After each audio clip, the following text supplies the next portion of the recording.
Nimy, Belgium. The morning of 23rd August 1914. A railway bridge over a canal, mist still on the water. One company of the 4th Battalion, the Royal Fusiliers, lying behind sandbags and railway sleepers, rifles loaded, waiting. Each man holds a short Magazine Lee-Enfield, a bolt-action rifle. 10 rounds in the magazine. The same rifle the British Army had already begun preparing to replace. Across the canal, the German 84th Infantry Regiment is forming up to cross. They come on in close order. Tight ranks, shoulder to shoulder, the way infantry had advanced for a century. They have the numbers. A single British company, perhaps 120 men, faces a German battalion of roughly 1,000, and behind it, battalion after battalion. The Fusiliers had reached this canal only the day before, after a long march, and had spent the night digging in along a bank that offered little cover. On paper, the Lee-Enfield in the hands of those Fusiliers was the wrong rifle. It fired an old, rimmed cartridge. Its action was a compromise. British ordnance officers had measured it against the German Mauser and found it wanting, and they had already built its replacement. By the standards their own War Office had set, these men were holding obsolete kit. The Germans had every reason to expect a brief, costly business at the bridge, and then a crossing. What happened instead was that the leading ranks of the 84th began to come apart before they reached the water, and the men who survived would carry back a description of the British fire that did not match the number of British soldiers in front of them. To understand the rifle, you have to go back to the war the British had just lost their illusions in. South Africa, the Second Boer War, 1899 to 1902. British infantry, advancing in the open as they had been trained to, were cut down at long range by Boer farmers who had never worn a uniform.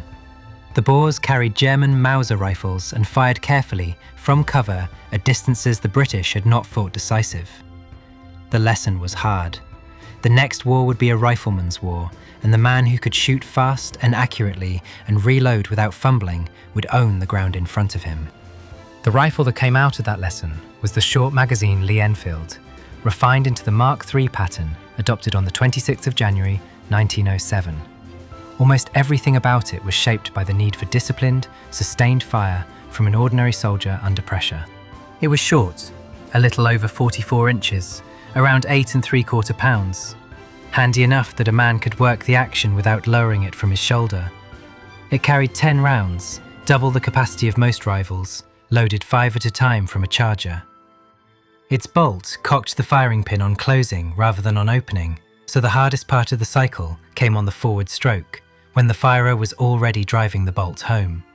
From 1910, it fired the .303 Mark VII cartridge, the same round that fed the Vickers and Lewis guns, so a section's rifles and machine guns drew from one ammunition supply.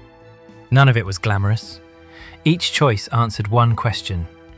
What did the planners think the next war would require? They thought it would demand an ordinary soldier, frightened and tired, putting a high volume of aimed fire downrange without jamming, without fumbling, and without slowing down. So they built the training to match. At the School of Musketry at Hythe, the standard was set out plainly in the musketry regulations of 1909. 15 aimed rounds in 1 minute onto a target 300 yards away. The exercise that drilled it became known as the Mad Minute. A genuinely good rifleman could do far better than 15, some put 30 rounds into the target. The most quoted figure of all, 38 hits at 300 yards in a single minute, is still doubted by historians who suspect it was polished in the retelling.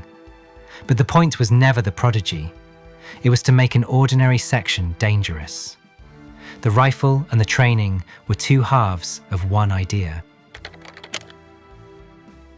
And by 1913, the British Army had decided that idea was no longer good enough. The doubt came, again, from the Boer War. The Mauser that had punished British infantry in South Africa was, in cold terms, a better long-range rifle than the Lee-Enfield. Its action was stronger. Its cartridge, the 7mm, was rimless, which fed more reliably from a magazine, and it shot flatter at long range than the rimmed .303. To the men responsible for arming the British soldier, the conclusion was uncomfortable but rational. The Lee-Enfield's chief weaknesses were precisely the things that decided a duel between marksmen at extreme range. So in 1910, the War Office set out to replace it. The Small Arms Committee, the same body that had adopted the Lee-Enfield, was asked to specify a new rifle. They designed a high-velocity rimless round, the 276 Enfield, more powerful than the 303 and flatter shooting to 800 yards. They built a new rifle around it, with an action model closely on the Mauser. It was called the Pattern 1913. Around 1,000 were made and issued for troop trials in 1913, with several 100,000 rounds of the new ammunition tested in Britain, Ireland, Egypt, and South Africa. The intent could not have been clearer. The British Army had looked at the rifle in its soldiers' hands, looked at the German Mauser, and decided the Mauser principle had won the argument inside British ordnance circles. The Germans had reached the same verdict about their own rifle, for the same reasons. Their service rifle, the Gewehr 98, was the refined Mauser at its peak. A long, accurate, powerful weapon, built for the deliberate aim shot at distance. It held 5 rounds, its action cocked on opening. German doctrine assumed that the decisive act of the infantry was the controlled volley and the advance to close with a broken enemy. Their rifle was built for the war they expected to fight. 2 professional armies then had independently concluded that the future belonged to the long, strong, accurate Mauser pattern rifle, and that the Lee-Enfield was a relic of a passing age. The belief was not stupid. On a range at long distance against single targets, it was very nearly correct. Then, at Nimy, on the morning of August 23, 1914, the belief met the German 84th Infantry Regiment, advancing in close order against a company of riflemen who had been trained to do one thing supremely well. The Mauser was the better rifle by almost every measure the experts had chosen. It was more accurate at distance, its cartridge was more powerful, its action was stronger, and none of that decided the morning at Nimy, because the experts had been measuring the wrong thing. The variable that mattered was not the single perfect shot. It was the number of aimed rounds a frightened man could deliver in the seconds before the enemy reached him. And on that measure, the Lee-Enfield's so-called compromises were not weaknesses at all. The 10-round magazine meant a rifleman fired 10 before he reloaded, not 5. The charger let him refill in one motion. The cock-on closing bolt meant the effort came on the forward stroke. A Mauser fought its firer on the way open, and fought him harder once the barrel was hot from rapid fire. Each of those small things shaved a fraction of a second off the cycle. Multiply the fractions across 10 men firing for a minute, and you do not get a better rifle. You get a different kind of fire altogether. That was the structural blind spot in German doctrine. It assumed infantry would advance against riflemen and absorb a survivable volume of fire before closing the last ground with the bayonet. It did not account for a body of disciplined riflemen producing a volume so dense and so sustained that it approached the effect of automatic weapons. The Lee-Enfield did not beat the Mauser. It punished an assumption the Mauser had been designed around. And the man who put that assumption to the test had spent his career insisting on exactly this. The 4th Royal Fusiliers were commanded that summer by Lieutenant Colonel McMahon. Before the war, he had been chief instructor at the School of Musketry at Hythe, the very place where the rapid-fire standard was taught. He was known in the army as the musketry maniac. McMahon had argued, and argued without success, that each infantry battalion needed more machine guns than the War Office was willing to fund. Denied the machine guns he wanted, he did the next best thing.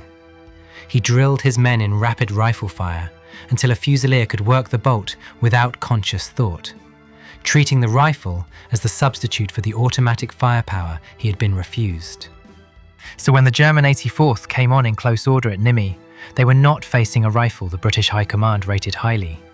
They were facing a rifle the High Command had written off, in the hands of a battalion trained by the one officer who had refused to accept that a rifleman's rate of fire was a thing of the past. The proof is not in adjectives, it is in what the Germans did next. The 84th Infantry Regiment came on in tight formation, and the leading ranks were torn apart short of the canal.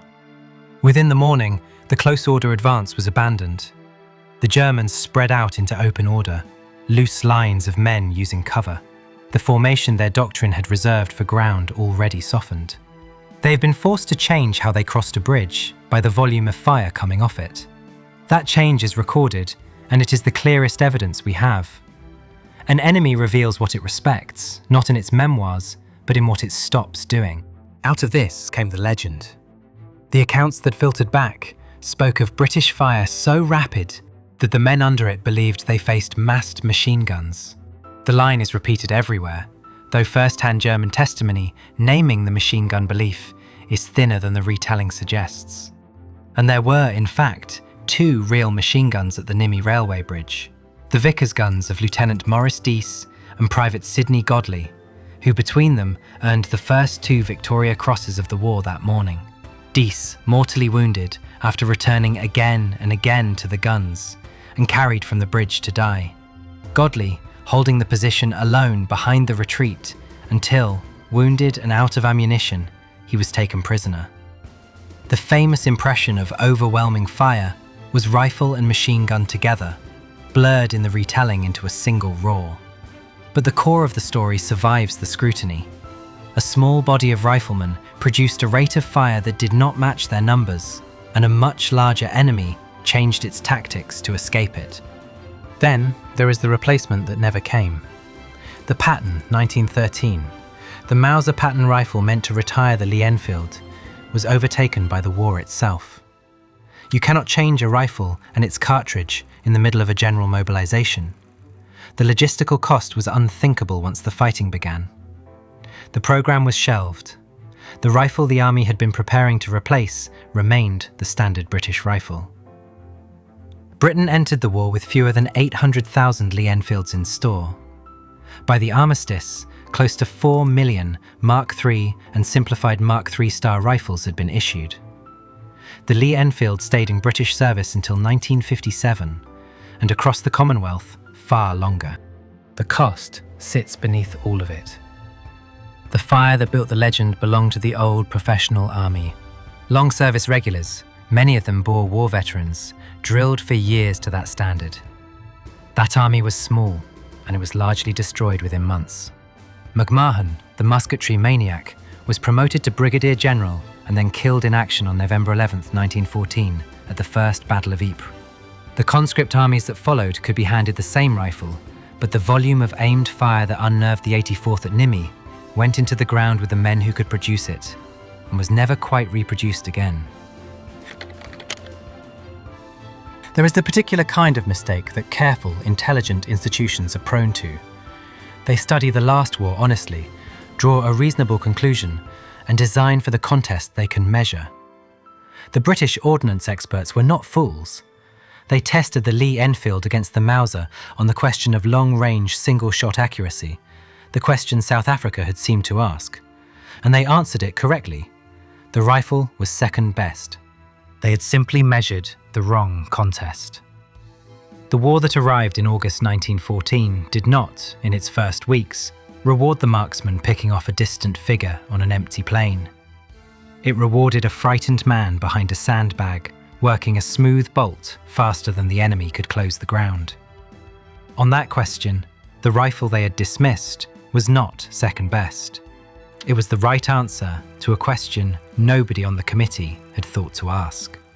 A weapon can fail its specification and still win its war. The Lee-Enfield was judged the lesser rifle for the long-range duel the War Office expected, and it was already being prepared for replacement. Yet it was carried by the British soldier through 2 world wars, while its elegant intended successor was quietly forgotten. The tribute was never set down in a formal report. It was paid instead in the only currency that counts on a battlefield, by changing the way they advanced. The best rifle is not always the one that wins the trial. It is the one the soldier can load, work, and trust when the range card is gone and the enemy is close. If you want more careful, sourced British military history, subscribe, turn on notifications, and I'll see you in the next one.